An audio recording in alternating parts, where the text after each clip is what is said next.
चंद्रयान 3, जिसके जरिए भारत एक बार फिर से चांद पर उतरने जा रहा है। भारत की चंद्रयान सीरीज का ये तीसरा मिशन होने वाला है। चंद्रयान 1 की सफलता को केवल भारत ही नहीं बल्कि पूरी दुनिया ने सराहा था, जिसने चांद पर पानी तक खोज निकाला।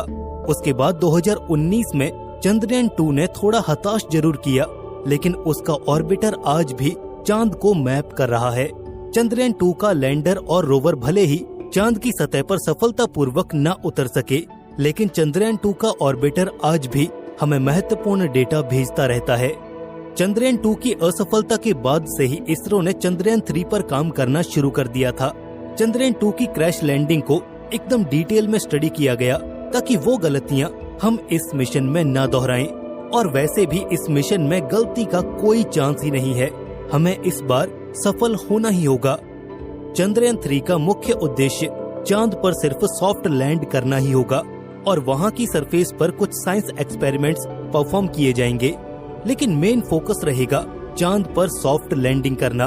दुनिया की 3 बड़ी सुपर पावर्स अमेरिका, रशिया और चाइना ने ये मुकाम पहले ही हासिल कर लिया है, चांद पर सफलतापूर्वक उतरकर। और अब भारत को अपनी काबिलियत दिखानी होगी और यहाँ पर हम फेल नहीं हो सकते। धरती से चांद तक चंद्रयान 3 की ये यात्रा करीब 2 हफ्तों की होगी और चांद की डार्क साइड में इसे लैंड कराया जाएगा। पर इतना कुछ होने के बावजूद भी ये मिशन हमारे लिए आसान नहीं होगा। तो बने रहिए दोस्तों आगे इस वीडियो में और हम जानेंगे कि आखिर क्यों चंद्रयान 3 मिशन इसरो का अब तक का सबसे कठिन मिशन होने वाला है। 600 करोड़, जी हाँ 600 करोड़ के करीब है चंद्रयान 3 की लागत, जिसे हाल ही में ऑफिशियली 12 जुलाई सन 2023 को लॉन्च करने का प्लान है। 12 जुलाई से लेकर 19 जुलाई के बीच सतीश धवन स्पेस सेंटर श्रीहरिकोटा से इसे लॉन्च किया जाएगा। 600 करोड़ वाकई एक बहुत बड़ी रकम है, लेकिन इसरो के इतिहास में ये सबसे महंगा मिशन नहीं है, बल्कि चंद्रयान 2 इस मिशन से करीब 1.5 गुना ज्यादा महंगा था। करीब 960 करोड़ रुपए चंद्रयान 2 मिशन पर खर्च किए गए थे, लेकिन इस बार इस मिशन में ऑर्बिटर यूज नहीं किया गया है और इसी का नतीजा है कि ये मिशन चंद्रयान 2 जितना खर्चीला नहीं है। बात करें अगर चंद्रयान 3 के लॉन्च के बारे में, तो चंद्रयान 3 स्पेसक्राफ्ट बहुत पहले ही आंध्र प्रदेश के श्रीहरिकोटा स्थित सतीश धवन स्पेस सेंटर पहुंच चुका है। कड़ी सिक्योरिटी के बीच बेंगलुरु के UR राव सैटेलाइट सेंटर से इस स्पेसक्राफ्ट को एक स्लो मूविंग व्हीकल पर रखकर इसके अंतिम पड़ाव तक पहुंचाया गया, जहां पर इसे LVM-3 यानी कि लॉन्च व्हीकल मार्क 3 पर माउंट किया जाएगा।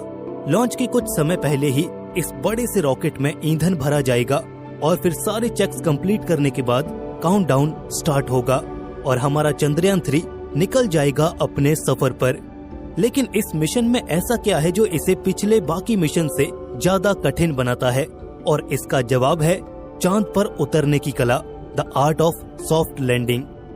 जैसा कि हम जानते हैं कि चंद्रयान 3 का मेन ऑब्जेक्टिव चांद की सतह पर सफलतापूर्वक सॉफ्ट लैंड करना होगा और इसके बाद रोवर को डिप्लॉय करना, देन साइंस एक्सपेरिमेंट्स को परफॉर्म करना। चांद पर सॉफ्ट लैंड करना या किसी भी सेलेस्टियल बॉडी पर उतरना, ये वाकई एक कॉम्प्लिकेटेड, कॉम्प्लेक्स और डिफिकल्ट टास्क है। अब चंद्रयान 2 को ही ले लीजिए। हमने चंद्रयान 2 को चांद के ऑर्बिट में तो पहुंचा दिया, लेकिन विक्रम लैंडर को उसकी सतह पर उतारने में कामयाब न हो सके। चांद पर उतरते हुए सतह से करीब 2.1 किलोमीटर ऊपर ही विक्रम लैंडर के सॉफ्टवेयर में कोई ग्लिच आ गया था और हमारा संपर्क उससे टूट गया। लेकिन यहाँ पर हम अकेले नहीं हैं। चांद पर उतरने से पहले अमेरिका और रशिया न जाने कितनी ही बार फेल हुए हैं। हाल ही के केस देखें तो इजराइल और जापान भी चांद पर उतरते हुए चंद्रयान 2 की ही तरह क्रैश लैंड हो गए। और अगर मार्स की बात की जाए तो आज तक रशिया बहुत ट्राई कर चुका है, लेकिन मार्स पर नहीं उतर पाया। अमेरिका भी मंगल पर उतरते हुए अनेकों बार फेल हुआ।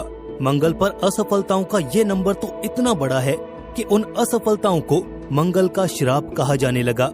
खैर, इसरो ने चंद्रयान 2 के बाद हार नहीं मानी और दोबारा ट्राई करने का मन बनाया। इसरो ने अपनी गलतियों और चंद्रयान 2 से कई ऐसे सबक लिए जिससे हमारे इस तीसरे मिशन में कोई और गड़बड़ ना हो और ये वो सारे मुकाम हासिल कर पाए जो 2019 में हम नहीं कर पाए थे। इसके सॉफ्टवेयर में चेंज किया गया है ताकि ये सारी संभावनाओं को कैलकुलेट करके एक बेहतर डिसीजन ले पाए। इसके सेंसर्स में भी बदलाव किया गया है ताकि आने वाली आपदा और अनएक्सपेक्टेड चेंजेस का तुरंत पता चल सके। इसके साथ ही इसकी रिडंडेंसी और फेलियर या अनएक्सपेक्टेड सिचुएशन को हैंडल करने के लिए भी इसे काबिल बनाया गया है। इस बार मिशन की कॉम्प्लेक्सिटी को कम करने के लिए इसमें ऑर्बिटर की जगह propulsion मॉड्यूल का इस्तेमाल किया गया है और इसका मतलब ये है कि इस मिशन में हम चंद्रयान 2 के ऑर्बिटर को ही इस्तेमाल करने वाले हैं। इस मिशन में सबसे कठिन होगा चांद के साउथ पोल पर उतरना।